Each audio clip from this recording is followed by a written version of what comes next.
ನಿರುದ್ಯೋಗಿ ಪದವೀಧರರ ಪಾಲಿಗೆ ಆಶಾಕಿರಣವಾಗಬೇಕಿದ್ದ ಕರ್ನಾಟಕ ಲೋಕಸೇವಾ ಆಯೋಗ ಕೆಪಿಎಸ್ಸಿ ಅವ್ಯವಸ್ಥೆಗಳ ಆಗರವಾಗಿದೆ ಎಂದು ವಿರೋಧ ಪಕ್ಷದ ನಾಯಕ ಆರ್ ಅಶೋಕ ವಿಧಾನಸಭೆಯಲ್ಲಿಂದು ಹೇಳಿದ್ದಾರೆ.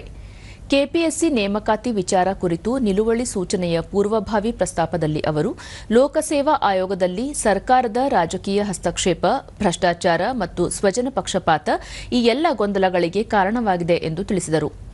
ಸರಿಸುಮಾರು 2 ಲಕ್ಷ ಅಭ್ಯರ್ಥಿಗಳಿಗೆ ಇತ್ತೀಚಿನ ವರ್ಷಗಳಲ್ಲಿ ತೊಂದರೆಯಾಗಿದೆ. ಪರೀಕ್ಷೆಗೆ ಸರ್ಕಾರ 30 ಕೋಟಿ ರೂಪಾಯಿ ಖರ್ಚು ಮಾಡಿದೆ. ಜೊತೆಗೆ ಕನ್ನಡ ಭಾಷೆಗೂ ಅಪಮಾನವಾಗಿದೆ. ಇದನ್ನು ಸಹಿಸಲು ಸಾಧ್ಯವಿಲ್ಲ.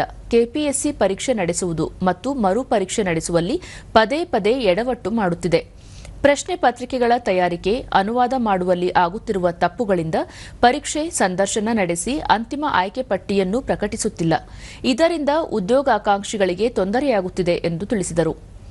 ಉದ್ಯೋಗಾಕಾಂಕ್ಷಿಗಳು ಕೆಪಿಎಸ್ಸಿಯ ಎಡವಟ್ಟುಗಳ ವಿರುದ್ಧ ರಾಜ್ಯಾದ್ಯಂತ ರಸ್ತೆ ತಡೆ, ಪ್ರತಿಭಟನೆ ನಡೆಸುತ್ತಿದ್ದಾರೆ.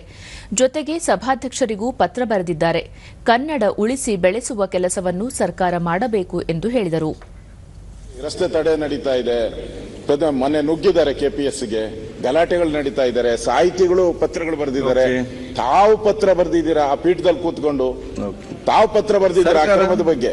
ಅದರಿಂದ ಇದನ್ನ ಮಾಡೋ ನಾನೇನು ಸರ್ಕಾರದ ಅಲ್ಲಲ್ಲ, ಲೋಕಸೇವಾ ಆಯೋಗದಲ್ಲಿ ಆಗ್ತಾ ಇರತಕ್ಕಂತ ಅವ್ಯವಹಾರಗಳ ಬಗ್ಗೆ, ತಪ್ಪುಗಳ ಬಗ್ಗೆ. ಕನ್ನಡವನ್ನ ಕೊಲೆ ಮಾಡಿದ್ದಾರೆ ಇವರು, ಕನ್ನಡವನ್ನ ಕೊಲೆ ಮಾಡಿದ್ದಾರೆ. ಆ ಪದಗಳನ್ನ ಟ್ರಾನ್ಸ್ಲೇಟೆಡ್ ನಾನು ಹೇಳ್ಬಿಟ್ರೆ ನಿಮ್ಗೆ ನಾವು ಕೂತ್ಕೊಳಕ್ಕೆ ಆಗಲ್ಲ ಇಲ್ಲಿ. ಅಂತ ಪದಗಳನ್ನು ಉಪಯೋಗ ಮಾಡಿದ್ದಾರೆ.